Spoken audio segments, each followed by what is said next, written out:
Comment ça va, jeune homme? Je vais très bien. Bonjour. Très bien. Peut-être tu peux remonter un peu ta casquette qu'on voit tes yeux un peu. Voilà, ouais, voilà. Là, on les voit bien. Là, c'est bon comme ça. C'est dommage d'avoir des yeux verts et puis de pas les... Tu vois? Après, ils le savent que tu es poli de toute façon. Ouais, sinon Bon, voilà. je peux confirmer aussi. Voilà. Oui, tu peux confirmer aussi. Okay, bon, on va commencer par ça. Bonjour, c'est bien. Ouais. Ça marche.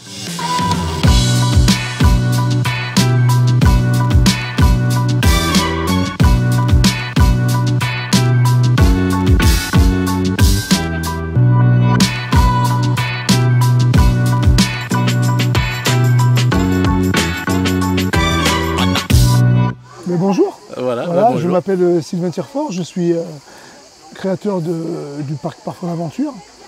J'ai 58 ans.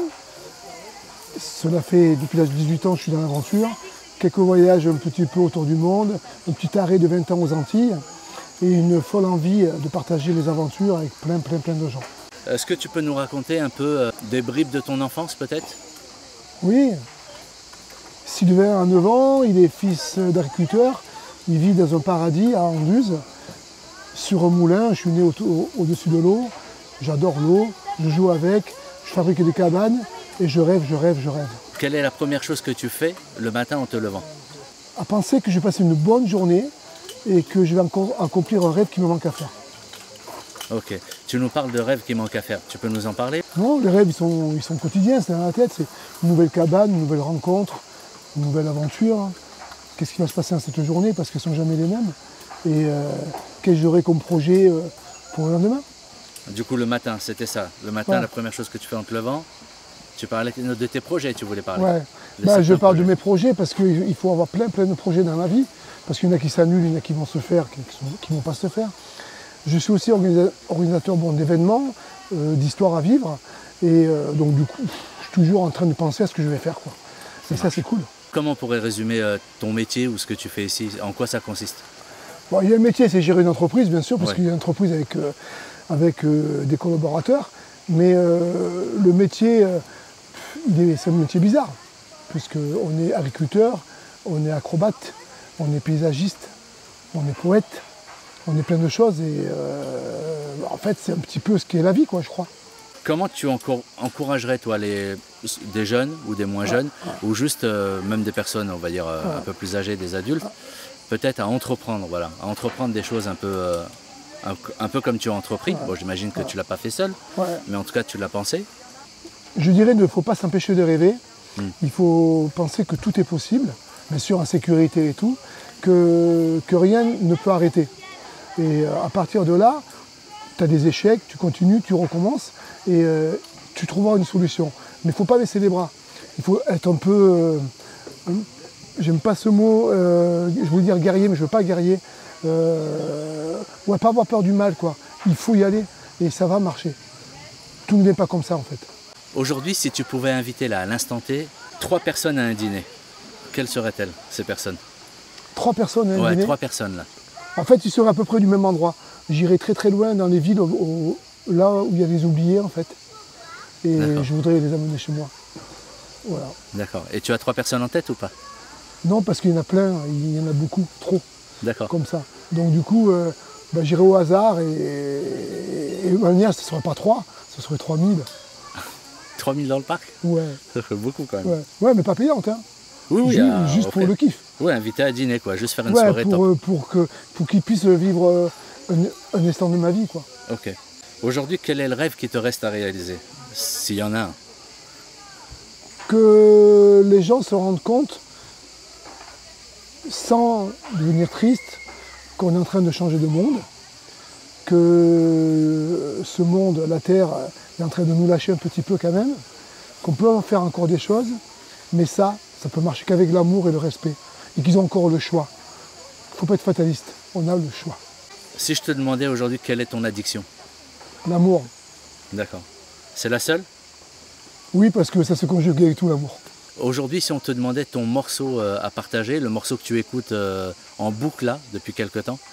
C'est Kali, c'est Remonter la rivière. C'est un chanteur martiniquais et ça a un sens. Aurais-tu un dicton à nous partager ou un proverbe auquel tu penses souvent? Je vais t'en dire un que j'ai écrit. Ok. Un jour comme ça, où ou ta respiration, c'est écoute le ruisseau et tu comprendras la rivière. Tu parlais de voyage tout à l'heure. Ouais. Quel est le plus beau voyage que tu aies réalisé et pourquoi? Le tour du monde. Je suis un chanceux. Ce tour du monde, c'est un voyage, c'est pas un aller-retour. C'est un tour. Et ça, c'est le sentiment, il est énorme. Et comment tu as pu le réaliser, ce tour du monde? En me privant d'une chaudière. C'était un choix. C'était soit la chaudière, soit un tour du monde. Et on se dit qu'à l'époque, il n'y avait pas encore cette conscience des problèmes de l'avion. Hein. Puis il y avait des billets d'avion autour du monde. Et les billets d'avion autour du monde, je vais parler d'argent, puis je ne fais pas de pub, ça a coûté 1 600 €. C'est rien, en fait. C'est beaucoup et c'est rien pour voyager 7 mois, 9 mois. On était 4. Voilà. Donc vous êtes partis en famille? On est partis en famille et d'auberge de jeunesse en auberge de jeunesse. On n'était pas des touristes. On n'a pas dépensé l'argent pour des comme ici en fait, dans des parcs aventures. On mangeait, on marchait et on rencontrait des gens. Et parmi ces rencontres, est-ce qu'il y a eu des personnes qui t'ont donné des conseils qui ont été utiles pour toi ou des rencontres qui ont marqué, qui ont été marqueurs de ta vie en fait? La nature a été... Les gens sont beaux partout, mais la nature m'a marqué. Ouais. Que ce soit l'Afrique avec le côté naissance de la vie, que ce soit la jeunesse de la Nouvelle-Zélande, le côté rude de la Patagonie. D'accord. Tout ça, ça rend dans ton corps, ça te construit. Quand tu parles de construction, aujourd'hui, quel est le meilleur conseil qu'on ait pu te donner pour te construire? Tu n'y arriveras pas. Ça, c'est mon père. Aujourd'hui, qu'est-ce qui te raccroche en fait à ce monde pour donner un sens justement à ce qui nous entoure et même aux gens autour de toi, aux personnes autour de toi? Ce qui donne un sens, c'est les merci que j'ai tous les jours de tous les gens qui passent ici ou ailleurs dans ma vie. Voilà, ce qui me donne un sens, c'est le merci. Et qu'on est dans la vérité, quoi. Est-ce que les idées font-elles le monde? Oui, elles peuvent faire bien le monde, comme elles peuvent aussi le détruire. Donc il faut des bonnes idées et bien placées.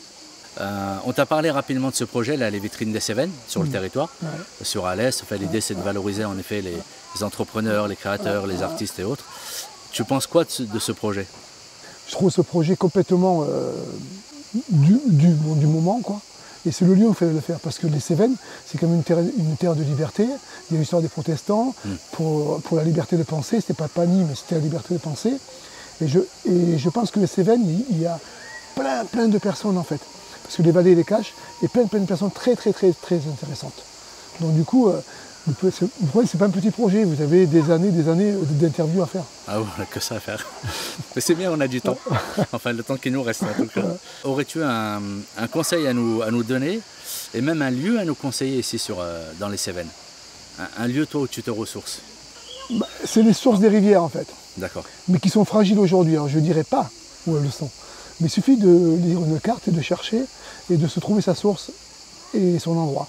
Il y a quand tu es au bord de l'eau, qu'il y a des oiseaux, qu'il y a la lumière qui rentre, on ressort de là, on est très riche d'idées et d'envie.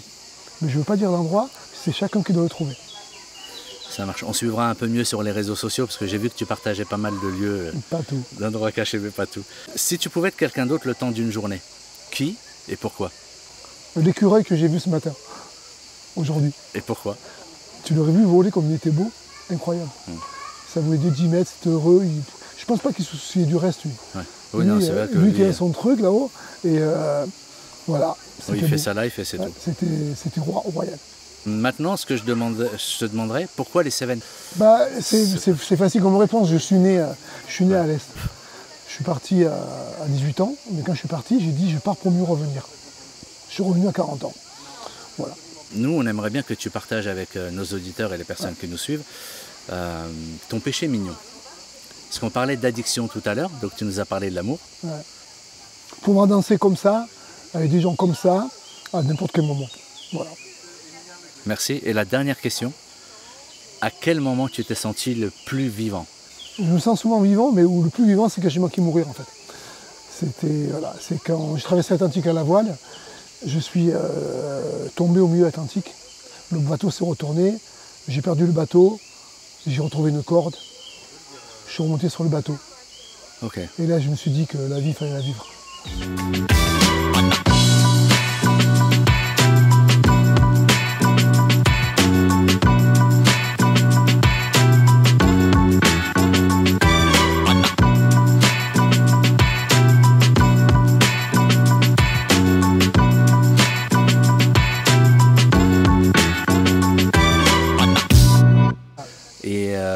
demander une dernière chose, peut-être, c'est de poser une question à la prochaine personne qui va être interviewée. Et je ne sais pas qui c'est, puisque les rencontres et les interviews se font au fil des rencontres. Alors, je vais être poli, déjà je vais dire bonjour. Si tu as été choisi là, c'est que tu n'es pas à rien. Donc je pense que tu as plein de belles choses à faire dans tes journées. Et la question que je veux te poser, c'est est-ce que tu es capable de boire un coup avec moi et refaire le monde demain? Parfait. On finit bien, mais avant de finir vraiment, parce que ça fait 3 fois que je te dis on finit, je vais te transmettre la question de la personne qui a posé précédent. C'est Alix et Sylvain de LSBD. Ouais, j'adore. Alors avez-vous une question, vous, après, pour la prochaine personne? Comment la réflexion, qu'elle soit économique, psychologique, sensorielle, affective ou autre, comment on se positionne dans les 5 prochaines années, sachant qu'il y a quand même énormément de changements fondamentaux. Donc savoir comment se positionner dans 5 ans. Je savais que tu avais la bonne question. Je pensais que c'était toi. Bon, déjà, je pense qu'il faut se lever le matin sans se poser cette question, sinon ça peut être trop dur comme question dans la journée. Après, pas de problème. Tu es debout, tu avances, tu regardes, tu prends tes positions quand tu sens l'histoire. Quand tu sens un kayak, tu vois un rocher, tu passes à droite, à gauche. La vie, c'est ça. Donc, il faut y aller. Je crois encore à l'humain, je crois en l'amour. Je ne crois pas au capitalisme, c'est sûr, mais je crois qu'on a des solutions. Et les solutions, on les aura tous ensemble. Et petit à petit, on va y arriver. Voilà comment je me positionne. Excellent, voilà, nickel. Merci beaucoup. Merci Sylvain d'avoir joué le jeu. Merci à vous.